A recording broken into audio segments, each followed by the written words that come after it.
Բարի երեկո, սիրելի հեռուստադիտողներ, այսօր մեր տաղավարում կզրուցենք հոգեթերապևտ Նարինե Պետրոսյանի հետ։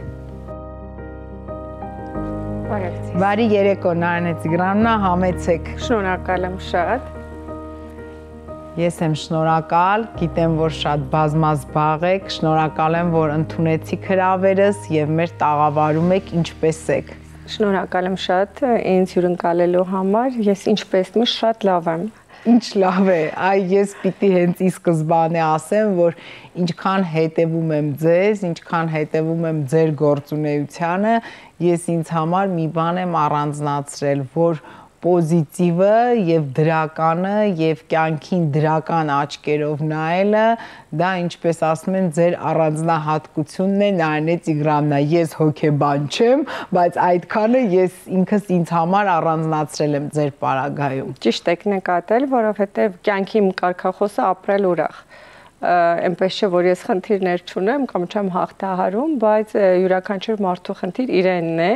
եւ մենք պարտավորվածություն ունենք մեր բացական հույզերը երբևէ չցուցադրելու մեր մտերիմներին, հարազատներին, որովհետեւ դրա համար հատուկ մասնագետներ կան, կարելի է դիմել հոգեբանների եւ այդ խնդիրները լուծել, եթե ինքնուրույն լուծելի չէ։ Իսկ առհասարակ կարծում եմ, որ դրական էներգիա ստեղծելը եւ բաժանելը, մասնաբաժին անելը շրջապատող մարդկանց, քեզ դիմող մարդկանց, դա կյանքի առավելություններից մեկն է։ Նարինե Տիգրановնա, լավ, իսկ եթե դուք փորձեք այսօր տալ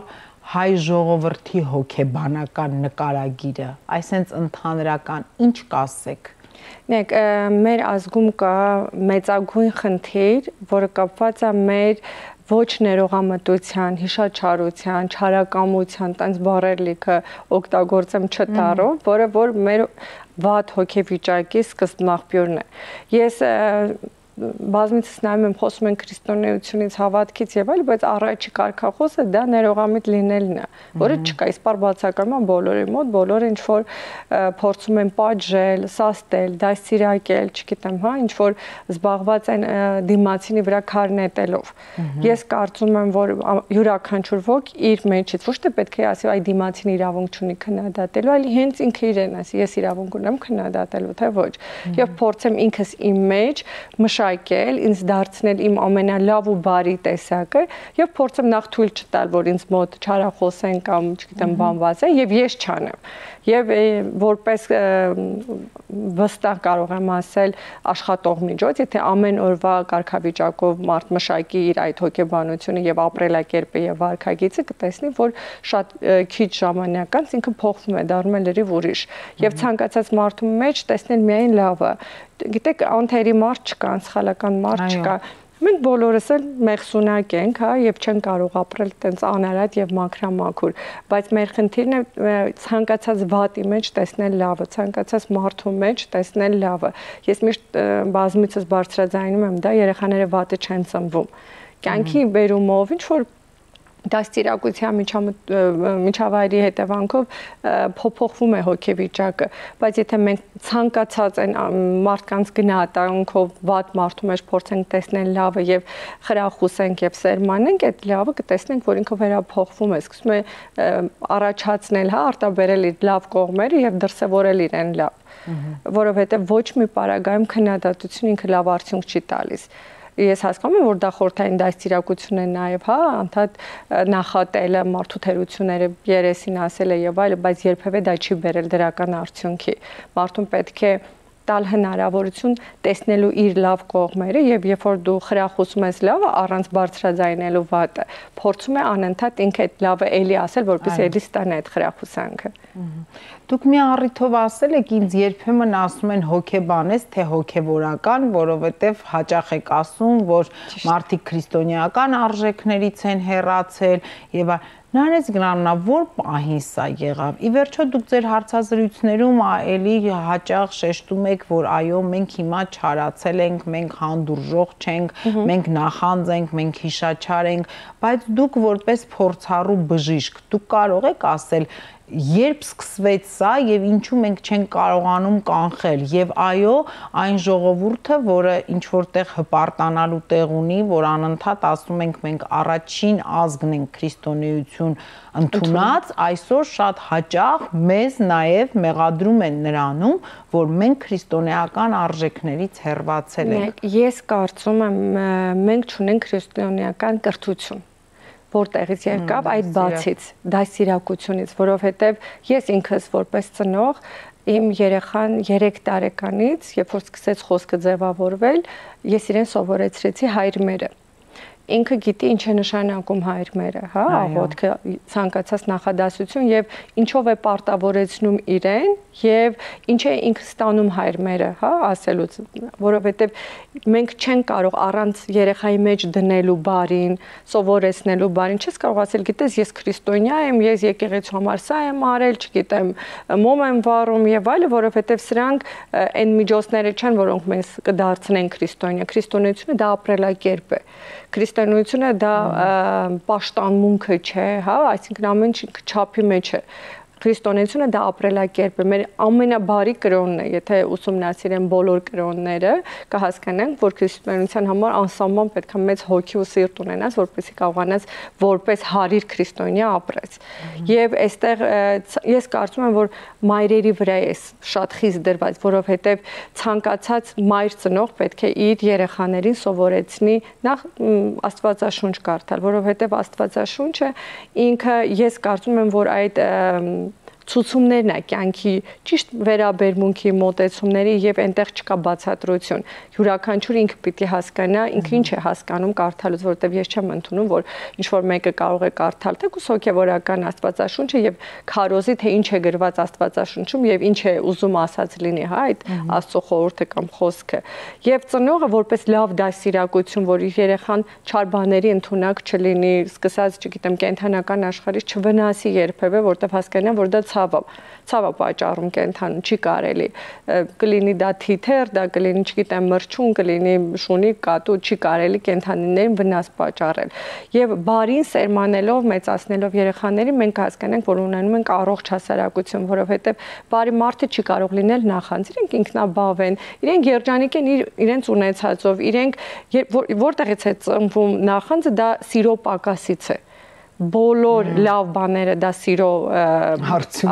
արդյունքն է, բոլոր վատ բանը դա սիրո պակասն է, որովհետև երեխաներին պետք չի դաստիարակել միայն լավ ուտեցնելով, համեղ բաներ կամ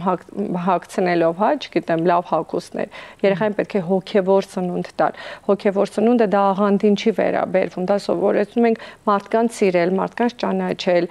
մարդու հանդեպ մարդ լինել, հա, այսինքն ամենամեծ կոչումը դա մարդ լինելն է, որ փորձեց երեխային ոչ թե քո երեխային նեղացրել են ու գնաս դիմացինի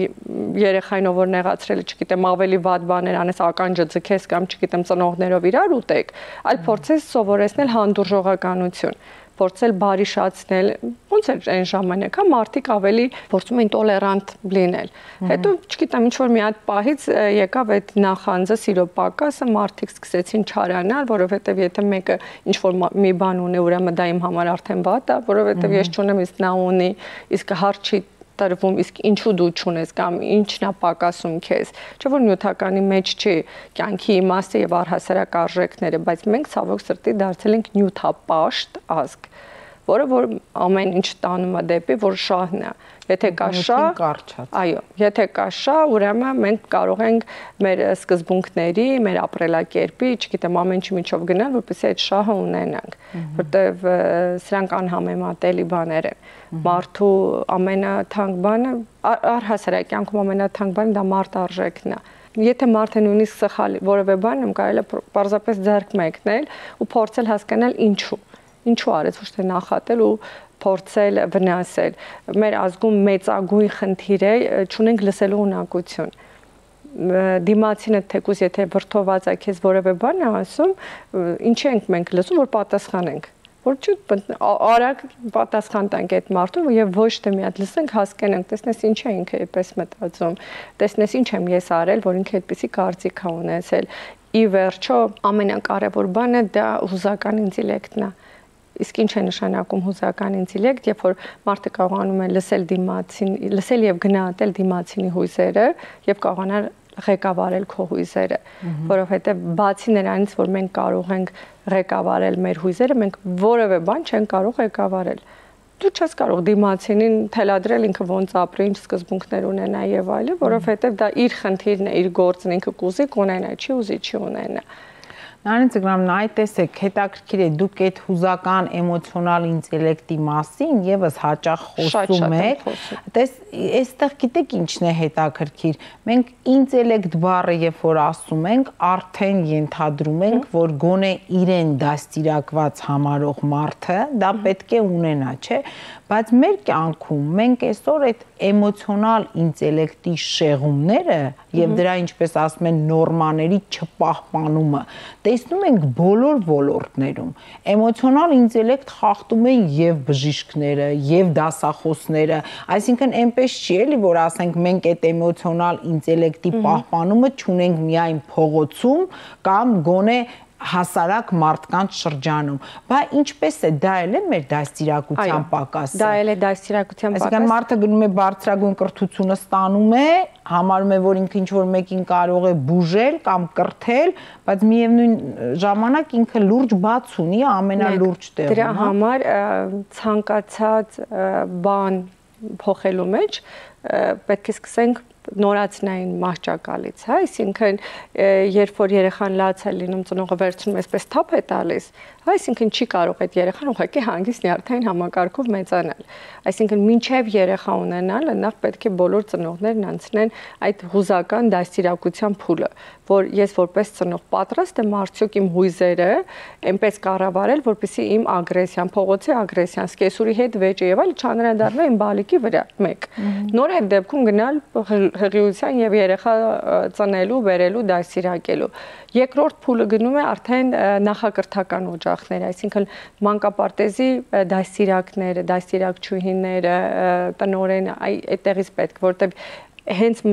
մտավ երեխան մանկապարտեզ, այդտեղ ինքը պետք է ունենա այդ հուզական հավասարակշռվածությունը, որովհետև երեխան այո պետք է խաղա, պետք է, չգիտեմ, անկանոն վարք ցուցաբերի եւ այլ եւ մասնագետների համար, որպեսզի հղկեն, շտկեն այդ ամեն ինչը, բայց առանց երեխայի հուզական ոլորտը վնասելու։ Հետո գնում է արդեն դպրոց, այսինքն այս ամեն ինչը դա 1 օրվա եւ 1 ժամվա աշխատանք չէ։ Այստեղից պետք է սկսած գնալ եւ տանել նրան, որ մարդիկ սովորեն հարգել միմյանց։ Այսինքն այս հարգանքը չկա նույն ընտանիքում, հա, այսինքն երբ որ երեխան տատիկին պատասխան է տալի կոշտ եւ մտածում է ծնողն էլ հպարտանում է, որ ինչ լավ երեխա է, իր սահմանները պահում է ու չի թողնում, որ որևէ մեկը իրեն նեղացնի, սա ամենավառ օրինակն է, որ այս երեխան արդեն իսկ ինքը նույնիսկ իր տան մեջ չի կարողանում հույզերը կառավարի, ուր մնաց թե փողոցում կամ ձեր ասած որևէ կրթօջախում։ Դեռահասության շրջանում է դեպ շատ լինում, երբ որ հորմոնային փոփոխություններ են տեղի ունենում, հա, գլխուղեղի ենթակեղևում ծնողը սկսում է բուռն ռեակցիա տալ, որ այս ինչ անկանոն վարք է, անդաստիրակ է, ինչպես է իրան պահում է, այսօր առավոտյան լավ տրամադրություն ունի, կեսօրին վատ տրամադրություն ունի, բայց դա ամենը ծնողի գիտելիքի պակասն է, որովհետև եթե ինքը հանդուրժող լինի, եթե սպասի, որ երեխայի հույզը նստի, փորձի երեխայի հետ բանական մակարդակով հասկանա, որ ինչով կարող եմ ես քեզ օգնել, մտածի, այդ սահմանը չանցնի, ավելի մեղմ ձևով երեխային ձեռք, օգնության ձեռք մեկնի, հաստատ երեխան շատ հեշտ կանցնի այս դեռահասության փուլը։ Եվ ի վերջո, եթե ծնողները դժվար անում են, չեն կողմնորոշվում, չեն հասկանում, պետք է դիմել մասնագետի եւ բազմիցս բարձրաձայնել եմ, որ գիտեք ինչը չի կարելի ասել, ես իմ հոգեբանն եմ, ես ինձանից լավ հոգեբան չկա, դարձել են համացանցային հոգեբաններ, սարսափելին սա է, որ համացանցը չֆիլտրված, ոչ պրոֆեսիոնալ, ով ինչ ուզում է խոսում է, ով երկու գիրք է կարդում, որոշում է, որ ինքը արդեն հոգեվերլուծաբան է, կարող է խոսել, ասել, մնացած մարդիկ շեյր անեն, հա, կիսվեն, ասեն, տես ինչ լավ, ես այս սկզբունքով եմ ապրում եւ այլ, ու ամենասարսափելին դա է, որ այսօր մեր ժողովուրդը ապրում է համացանցային հոգեբանների դաստիարակության ներքո։ եւ հոգեբանությունը այն մասնագիտություններից է, որ բացառապես պահանջում է բազային կրթություն, պահանջում է բազմաթիվ վերապատրաստումներ, պահանջում է երկարատև մասնագիտական աշխատանքային պրակտիկ գործունեության փորձ եւ նոր կարող ես դու քեզ վրա իրավունք վերապահել որևէ բանաձև ասել մարդկանց, որպեսզի կարողանան կյանքի այս կամ այն փուլում օգտագործել։ Հոգեբանությունը ինքը ճշգրիտ գիտություն չի, ինչքան մարդ այդքան հոգեբանություն, այդքան տեսակ, երբ որ մարդ ասում է ես լավ չեմ, այդ լավ չեմը ամեն մեկի համար այդ լավ չեմը տարբեր ձևով է։ Երկրորդը պատճառներն են տարբեր, խառնվածքի տեսակը, մասնագիտությունը, տարիքը, չգիտեմ, ամեն ինչը կապ ունի մարդու տվյալ պահին ունեցած խնդրի հետ։ Եվ պարզապես համացանցով ասել, որ եթե ձեզ մոտ այս խնդիրն է, ապա այսպես պետք է անեք, հետո եթե ձեր ամուսինը ձեզ այսպես է վերաբերվել, դուք էլ այսպես պիտի անեք, սա տեգիտություն է։ Բարես բուն իմաստով եւ որևէ պրոֆեսիոնալ ծանրաբեռնված հոգեբան, հոգեթերապևտ ինքը այդքան ժամանակ չունի որ նստի ուրիլեր նկարի բազմա, չգիտեմ, ամենօրյա ու բազմահազար, որպեսզի կարողանա սոցցանցում պոպուլյար դառնա եւ լինի ճանաչված ու չգիտեմ, ասեն չքեղագույն շատ խելացի մասնագետ, որովհետեւ տարական պրիմիտիվ տրամաբանություն է, շատ բազմազբաղ մարդիկ իրենք ժամանակ չունեն դրա։ Նարինե Տիգրановna, 2020 թվականի 44 օրյա պատերազմից հետո մենք Նարինե Պետրոսյան հոգեբանի անունը ել ավելի շատ սկսեցինք լսել, ես նույնիսկ գիտեմ, որ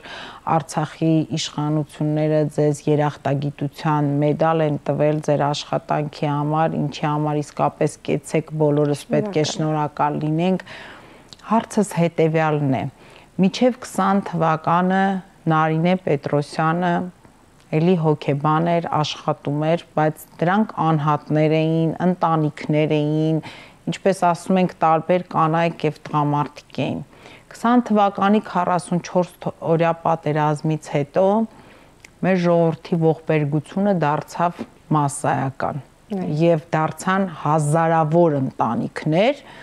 որոնք կրում են այդ դժբախտությունը։ Պարզ է, ինչպես ասում են, կա առաջի գիծ, դրանք որդեկորույս ընտանիքներն են, բայց հետո այն երեխաները, ովքեր մասնակցել են պատերազմին եւ անկախ նրանից, թե հաշմանդամություն ունեն, թե ոչ, դրանք իսկապես բոլորը հոգեբանական ոչ կայուն վիճակի մեջ էին։ Բացի դրանից, ես կարծում եմ, որ յուրաքանչյուր հայ մարդ, ով համարում է, որ ինքը հայ է,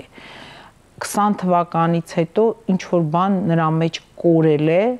նորմալ չի վերականգնվում կամ էլ շատ դժվար է վերականգնվում։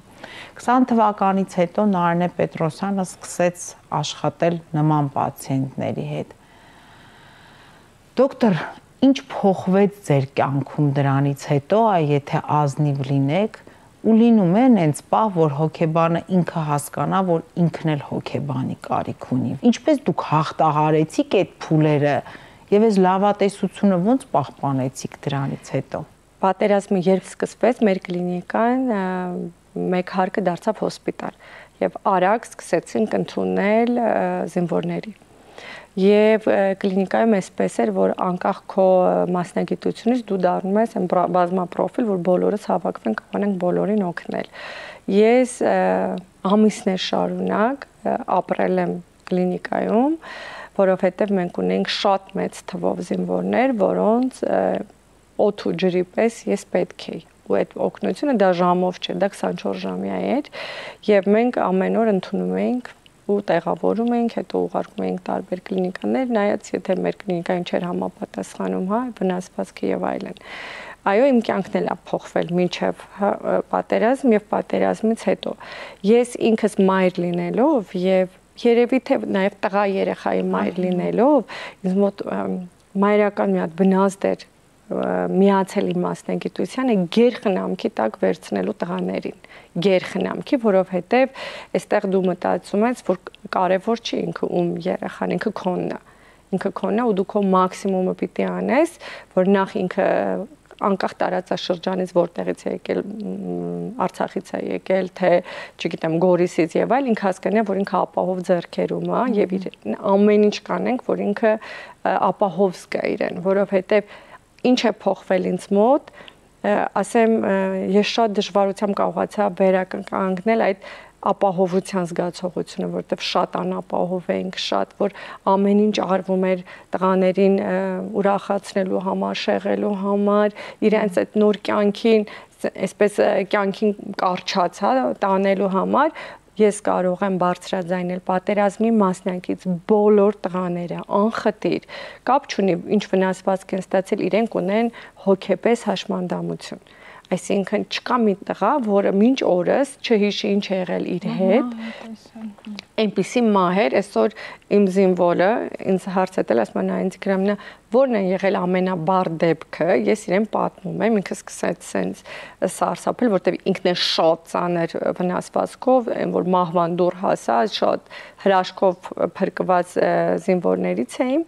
ու ասաց, որ ես որ պատմում եք, sense մի տեսակ եղա, բա դուք ո՞նց եք կարողանում այսքանը տանել, որտեղ ես մեկն եմ ու այսպես տենց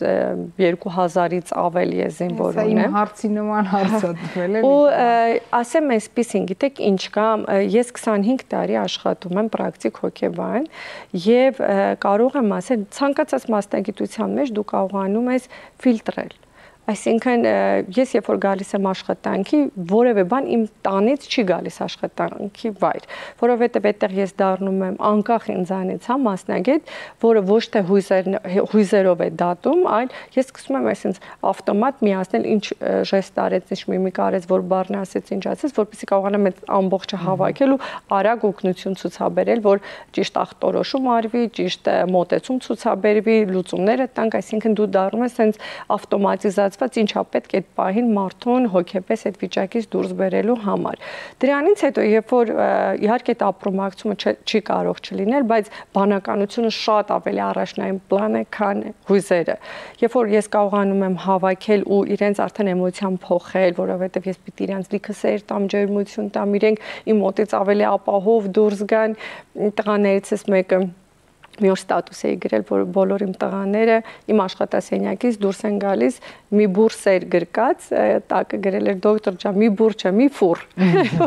Միշտ հիշում եմ դա, որ իրենք ինձ մոտ սենց շատ սեր գրկած են գնում, որովհետև իրենք պիտի դա գրկած գնան, իրենք արժանի են դրան եւ առհասարակ ամենալավին են արժանի։ Դրանից հետո ինձ մոտ դատարկություն է սկսվում, բայց ինձ մոտ միշտ բանականություն առաջի տեղում է, որ հիմա պետքա համալրվենք։ Ես կյանքի ցանկացած մանրուքից հաճույք եմ ստանում, դա կլինի սուրճ, կլինի շոկոլադ, կլինի ծաղիկներ, կլինի ընկերներ, պացիենտներ, որովհետև ես միշտ որ ասում եմ իմոն կընտրագույն են, այսօր էլի պացիենտս ասում են ինձ քրոմ են, բայց ինչ լավն են բոլորը։ Ասում եմ լսի, որովհետև ես կարծում եմ, որ ես իրենց որևէ մեկի մեջ որևէ բացական կամ վատ ինչ որ առանձնահատկություն չեմ կարողանում տեսնել անկեղծ։ Ու բնականաբար գնահատվում է իրենց բոլոր դրական կողմերը ու իմ աշխատասենյակում մի տեսակ այնց լիքը դրական բան էմոցիաներ կա հուզական եւ անկախ ամեն ինչից բոլոր ինձ հենց առաջինը դա են ասում որ ինչ հետաքրքիր է այստեղ, ինչ դրական է, ինչ չգիտեմ ոգևորվում ենք, ուրախ ենք եւ այլն այդ էներգետիկան է կանգնած, այսինքն ես չեմ թողնում ոչ մի բացական հույզ այդտեղ կանգնի եւ այդ հույզերը տալուց հետո նաեւ ես կարողանում եմ համալրվել, որովհետեւ ինձ մոտ միշտ կան ծաղիկներ, ինձ մոտ միշտ կա լիքը դրական խոսքեր, ինձ մոտ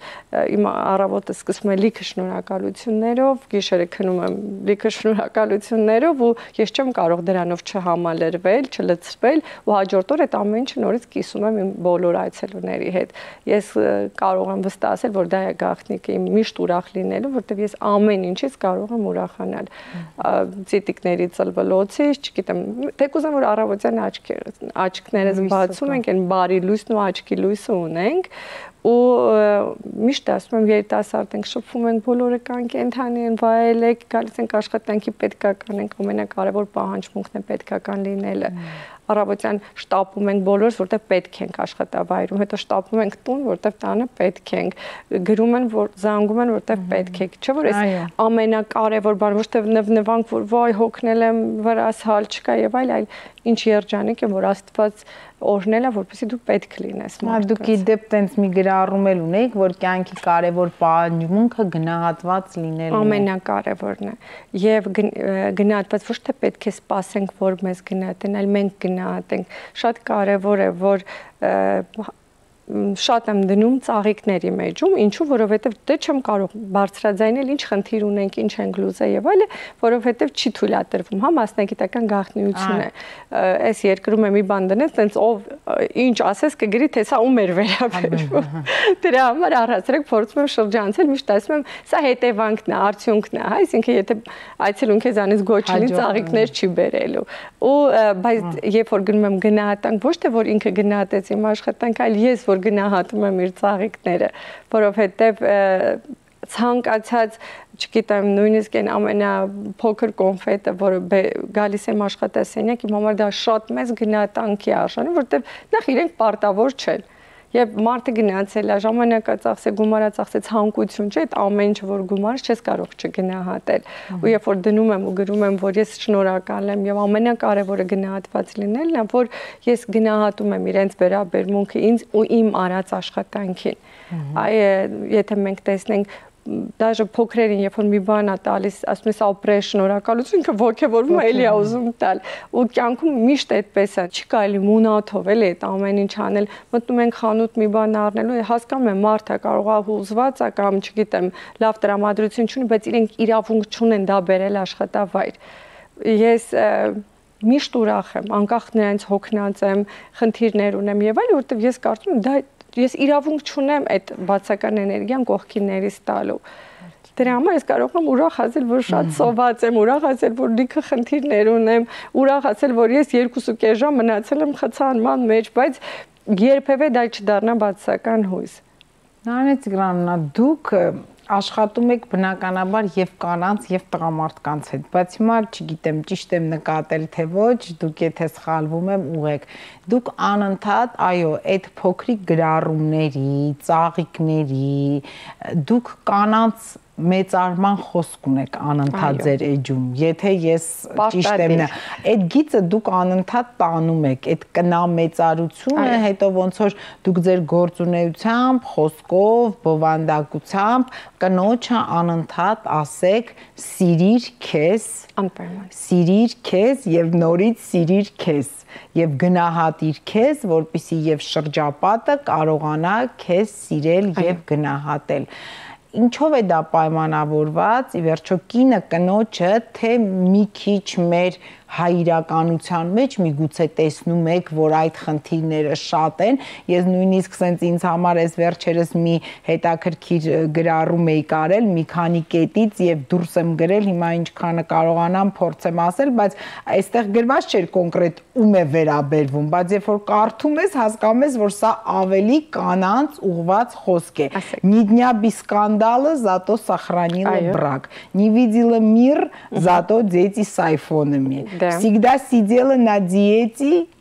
потеряла вкус жизни. Դե քանի որ ռուսերենի բայերը օգնում են արդեն սերը որոշել, արդեն հնարավոր չի, որ սա տղամարդկանց վերաբերվի։ Жила ради детей, дети ради себя, все честно. Экономила на самочувствии, зато на пальцы квартир. Экономила на своем психическом здоровье, зато квартиру купила. Мечты не сбылись, зато мама 3 ангелочков. Не тратиться на психолога, инвестировала в инфаркт. Հիմա քանի որ սա ինչու ռուսերեն ընթերցեցի, որովհետև ռուսերենում բայերի վերջավորությունները թույլ են տալիս հասկանանք, որ այս ամեն ինչը վերաբերվում է к женскому роду։ Միայն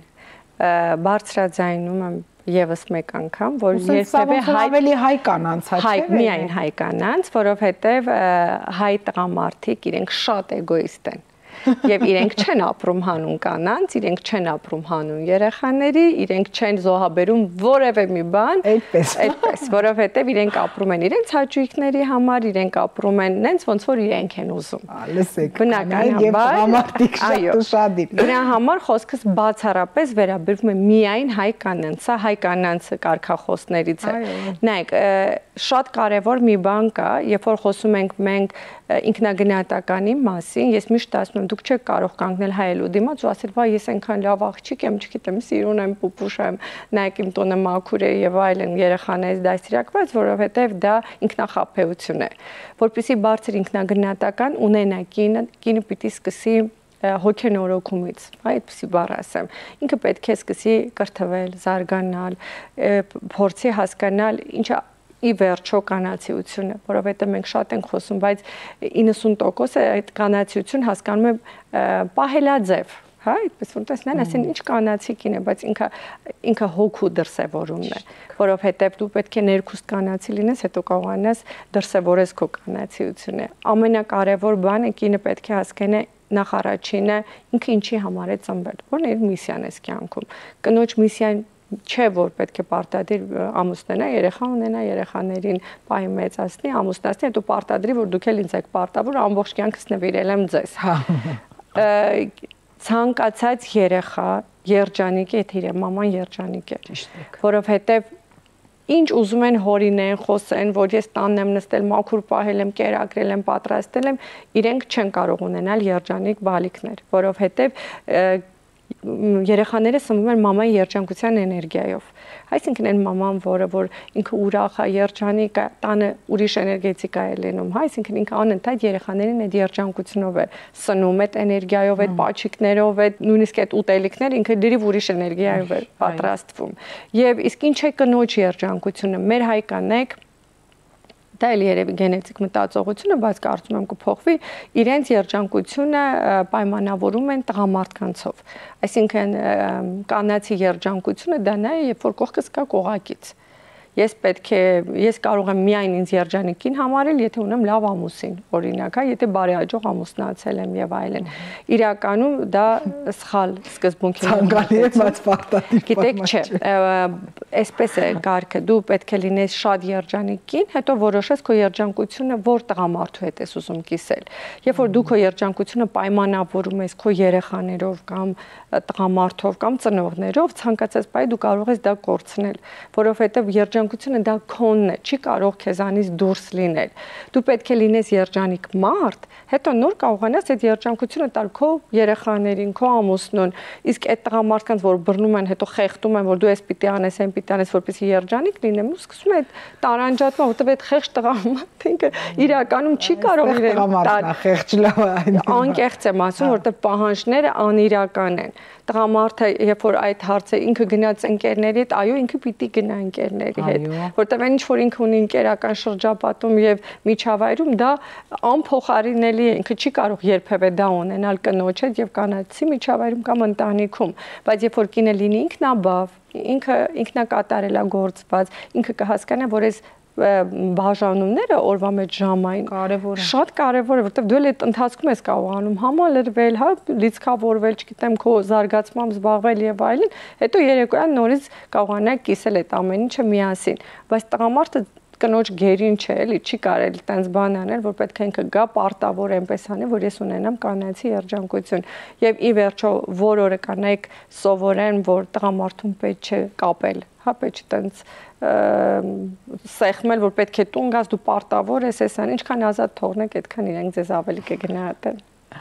Նարինե Տիգրановնա, դուք կարծրատիպեր ունեք եւ ընդհանրապես ինչ է կարծրատիպը ըստ ձեր հոգեբանական տեսակետի, դա լավ բան է, վատ բան է մարդու մոտ, ի վերջո ինչ է։ Ես չունեմ կարծրատիպեր, որովհետեւ ես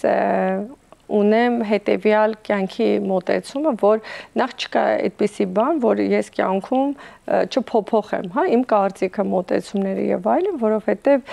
տարբեր տարիքի հետ, տարբեր միջավայրում, տարբեր մարդկանց հետ շփվելուց բարբերաբար քո մոտեցումը կյանքի հանդեպ եւ առհասարակ խոսքս չի վերաբերվում բարոյական նորմերին, որոնք որ ի սկզբանե բոլորս պահում ենք, հա,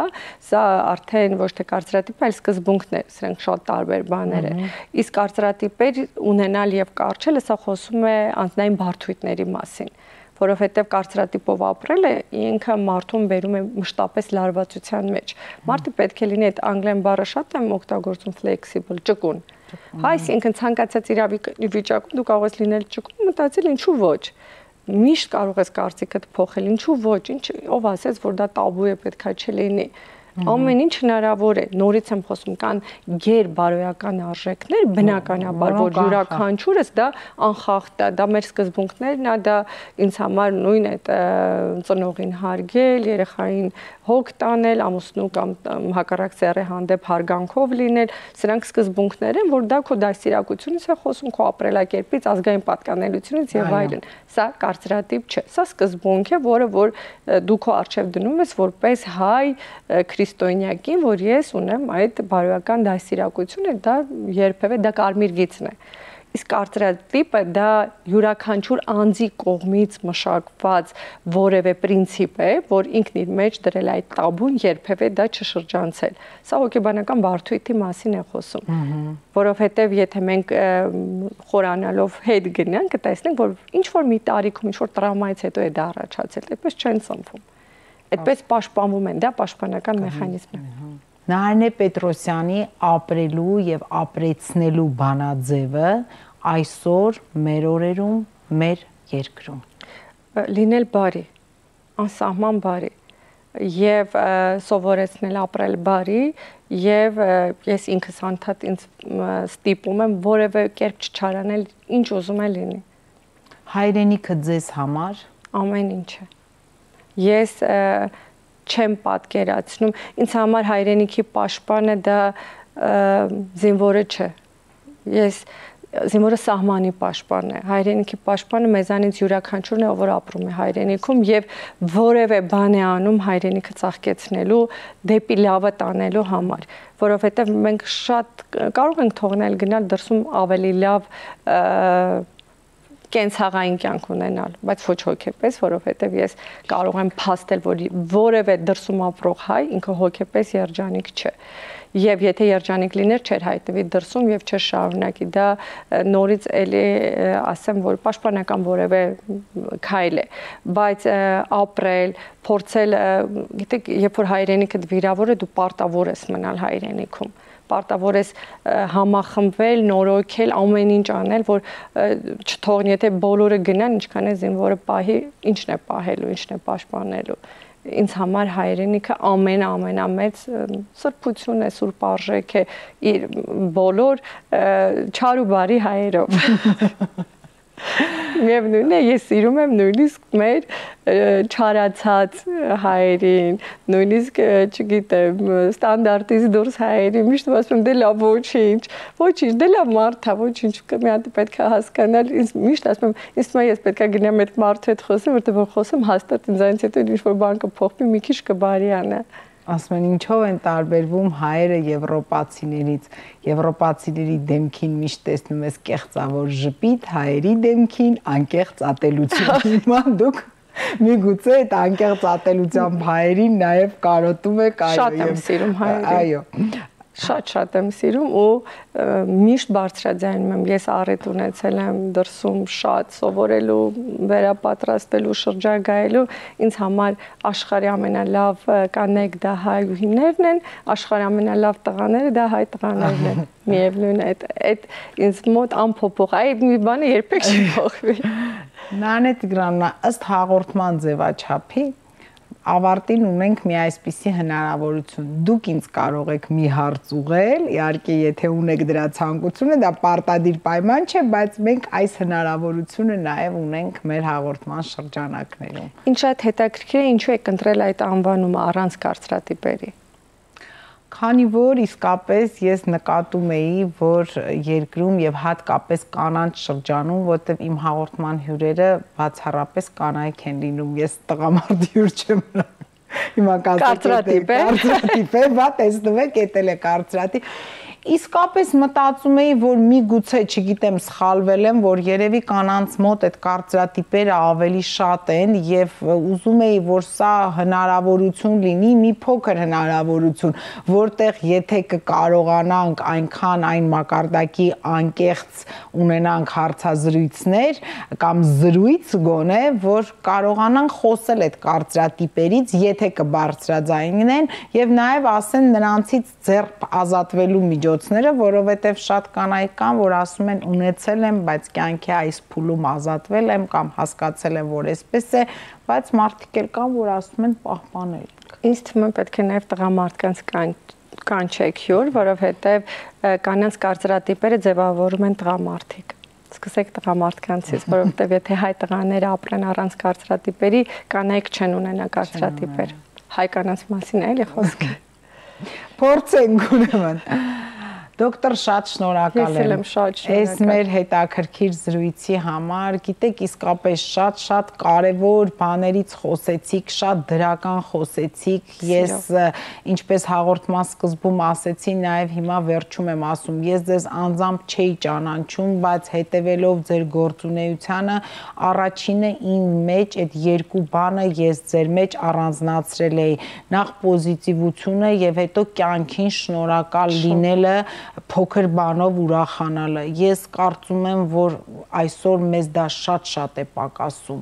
Բոլոր տարիքի մարդկանց պակասում է եւ այն մեծերը, որ ասում են մարդը եթե քիչ բանով չուրախանա ու նեղության մեջ իրեն չկարողանա պահել, լենության մեջ ընդհանրապես չկարողանա եւ իր բացասական բոլոր գծերը այդ դեպքում ավելի շատ են ի հայտ գալիս։ Եվ ես ուզում էի, որ մեր հանրությունը, հեռուստադիտողը, մեր կանայք մասնագետի շուրթերից լսեին այս ամեն ինչը, որ քանի կյանքը շարունակվում է, վայելեք կյանքը։ Մենք պետք է սիրենք կյանքը։ Ձեր ասածի պես իր բոլոր բարդություններով հանդերձ ընդունենք այնպիսին, ինչպիսին կանք։ Եվ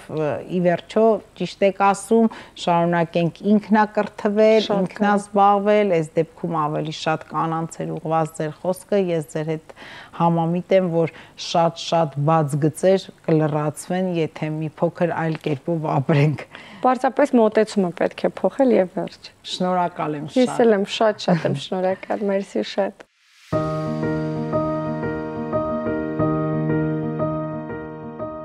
Լինենք հարեհաս եւ կարեկից։ Շնորհակալ եմ ինձ լսելու համար։ Շնորհակալ եմ շատ եւ այս հարեհասությունն ու կարեկցությունը մեր ազգի ամենապակասն է այսօր, որովհետեւ ամեն մարդ մտածում է, որ չխառնվեմ, ոչինչ չասեմ, որ հանկարծ որևէ ձև ինձ վնաս չլինի եւ այդ կարեկցությունը ցանկացած բանի մեջ, այսինքն երբ որ մենք կարողանանք համախմբված լինենք, միասնական լինենք, բոլոր խնդիրները կլուծվի, որովհետեւ Աստված այդպես է ստեղծել մարդուն, ասենք մեկին շատ հնարավորություն է տալի այս մասով, մյուսին այն մասով, բայց ինքը չի կարող բոլորին տալ, բայց տալիս է, որպեսզի կարողանանք մենք կիսվել այդ ամեն ինչով։ Երբ որ մարդ իր ունեցվածքով կիսվում է, խոսքս վերաբերվում է նյութականից, մինչև բարոյահոգեբանական գիտելիքներ եւ այլն, ինքը տարածում է իր ամեն ինչը։ Ես իմ ամենասիրած երկտողերից ասեմ մանկության ոտանավորներից շատ եմ ասում, որ մի եղեք ուրախի պես միշտ դեպի ձեզ, միշտ դեպի քեզ, միշտ դեպի քեզ, այլ եղիր սղոցի պես, մին դեպի ինձ, մին դեպի քեզ։ Ինձ թվում է սրանով արդեն ամեն ինչ ասված է, որ օրը ապրենք այս սկզբունքով եւ մոտեցմամբ, մենք հաղթահարած կլինենք ցանկացած դժվարություն։ Շնորհակալ ենք շատ։ Ես եմ շնորհակալ շատ։ Այսպիսին էր Նարինե Պետրոսյանը առանց կարծրատիպերի։ Բժշկուհին ասում է, որ ունի սկզբունքներ, բայց կարծրատիպեր չունի, քանի որ կարծրատիպերը մեր բարդույթների արդյունքն են։ Այնպես որ ապրեք առանց կարծրատիպերի, մի վախեցեք, կհանդիպենք հաջորդ շաբաթ։